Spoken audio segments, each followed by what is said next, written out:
सभी को राधे राधे। मैं फिर से लेकर आई हूँ एक और कहानी। उम्मीद करती हूँ ये सारी कहानियाँ आप सभी को अच्छी लगती होंगी ज़रूर। तभी तो आप इतने ध्यान से और प्यार से सुनते हैं। आप सभी के प्यार के लिए बहुत बहुत धन्यवाद। ये वृंदावन में रहने वाले एक भोंदू नाम के लड़के की है जो कि कान्हा जी का सखा बना। मैं तो यही कहूँगी, जब भी आप ये कहानी सुनो तो आंखें बंद करके भोंदू की जगह खुद को इमेजिन करना और आपको लोग ऐसा लगेगा जैसे खुद कान्हा जी आपके साथ लीला कर रहे हैं। वृंदावन में एक भोंदू नाम का लड़का रहता था। कुछ और ही था, नाम तो कुछ और ही था, मगर सीधा इतना था, अगर उससे कहा जाए कि सूरज यहाँ से निकलने की बजाय आज यहाँ से निकला है तो वह वहीं देखता था। गायों की सेवा के लिए एक आश्रम में रहता था। दिन में गायों की सेवा करता था, शाम को गुरुजी के प्रवचन सुनता था। भोंदू भी सुनता था, उनके शिष्य भी बैठे रहते थे। भोंदू सबसे पीछे बैठकर सुनता था। सब शिष्य तो सिर्फ सुनते थे। भोंदू को लगता था कि गुरुदेव जी जो बोलते हैं वो सब सच है। एक दिन गुरुदेव जी बोले कि जमुना पार जो भांडेर वन में ठाकुर जी अपनी गैया चराने आते हैं। भांडेर वन का नाम सुनते ही भोंदू के कान खड़े हो गए। वो बोला, भांडेर वन तो मैं भी जाता हूँ गैया लेकर, मुझे तो कभी नहीं मिले वहाँ पर। अरे मेरे में ही कुछ कमी होगी, मेरे में ही सामर्थ्य नहीं होगा कि मैं उन्हें देख पाया। वो तो आते होंगे वहाँ पर, मैं ही नहीं देख पाया होगा। आज भोंदू ने पहली बार गुरुदेव जी से पूछा कि ठाकुर जी दिखते कैसे हैं गुरुदेव? अच्छा, भोंदू पूछ रहा है, बताता हूँ ठाकुर जी कैसे दिखते हैं। मोर मुकुट पहनते हैं ठाकुर जी, कानों में कुंडल पहनते हैं। कान दो हैं मगर कुंडल एक ही पहनते हैं। हीरे या सोने के कुंडल नहीं पहनते, बस एक फूल तोड़कर कान पर लगा लेते हैं। कभी इस कान पर लगाते हैं तो कभी दूसरे कान पर उसी एक फूल को लगाते हैं। ठाकुर जी पीली पीताम्बरी पहनते हैं। ठाकुर जी फूल माला पूरी पैरों तक लंबी पहनते हैं। अपने अधर के तकिए पर बांसुरी को बिछाकर लिटाकर उनके चरण ऐसे दबाते हैं जिससे बांसुरी से इतने मधुर सुर निकलते हैं। नाक का जो मोती है मानो बंसी के लिए छत्र का काम करता है। आँखों की पलकें जब बंसी बजाते हुए खुलती हैं और बंद होती हैं तो मानो दो सेवक अपने हाथ से पंखा झल रहे हैं। जब कोई सखा ठाकुर जी को पुकारता है तो वो हमारी तरह मुड़कर ये पूरी गर्दन घुमाकर नहीं देखते, तिरछी निगाह से कटाक्ष भरे नेत्रों से देखते हैं कि जो देख ले वही घायल हो जाए। ऐसे रूप को देखने के लिए गोपियाँ अटारियों पर खड़ी रहती हैं। भोंदू पीछे बैठा हुआ सब सुन रहा था। नेत्र बंद करके भोंदू ने सोचा, कल गैया चराने भांडेर वन जाऊंगा ना तो देखकर ही आऊँगा कहाँ है ये कन्हैया।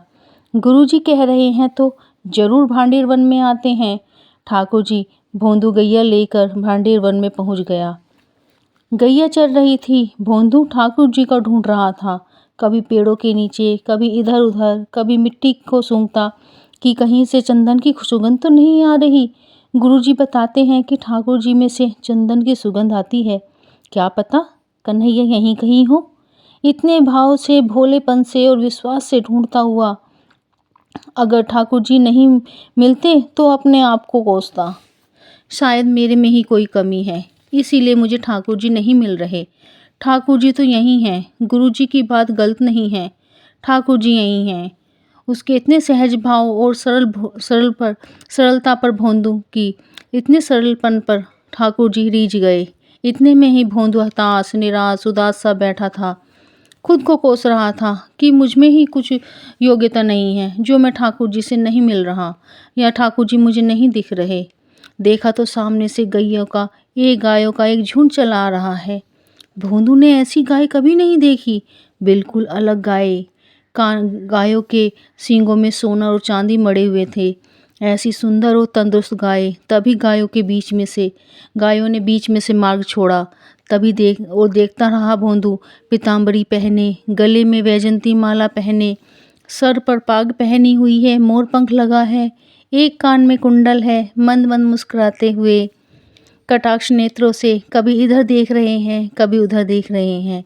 अपनी वेणु को कमर में कस के गायों के गले में हाथ डाले हुए भोंदू की तरफ चले आ रहे हैं। ये दृश्य देख करके हाथ पांव कांपने लगे भोंदू के, आंखों से आंसू बहने लगे। श्याम सुंदर को देखकर वहीं दंडवत करने लगा। उसने सोचा, मेरे पास तो आएंगे ही नहीं, वहीं से मुड़ जाएंगे।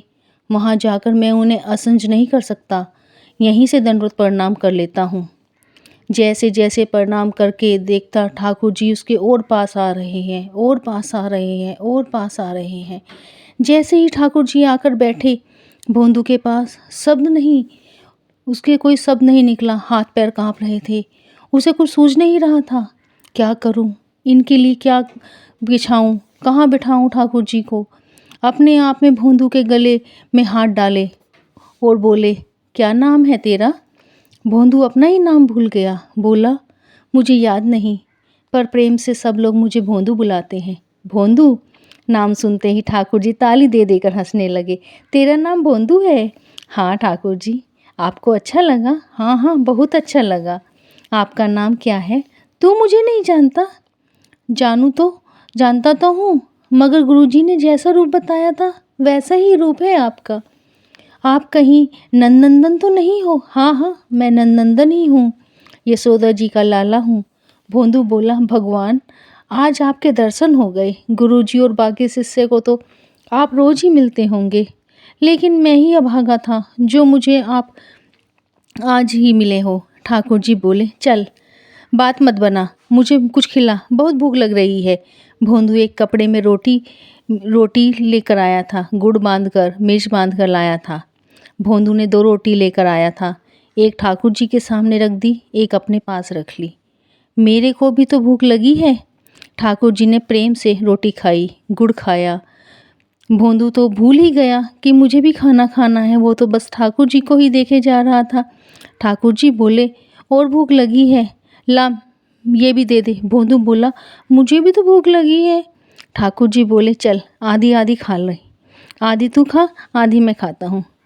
ठाकुर जी बोले, कल से ज़्यादा सी रोटी लइयो, भूख ज़्यादा लगे है। और सुन, यही समय पर आइयो, मिलूँगा कल भी तेरे से। ठाकुर जी अपने मार्ग पर चले गए। भोंदू बहुत प्रसन्न है, ठाकुर जी मिल गए मुझे। लौट कर आया, गायों को बांधकर हाथ पैर धोकर भागा गुरुदेव जी के प्रवचन सुनने के लिए। समय हो गया है, पीछे जाकर बैठ गया, आंखें बंद करके बैठा। आंखों से बस आंसू ही बहे जा रहे थे।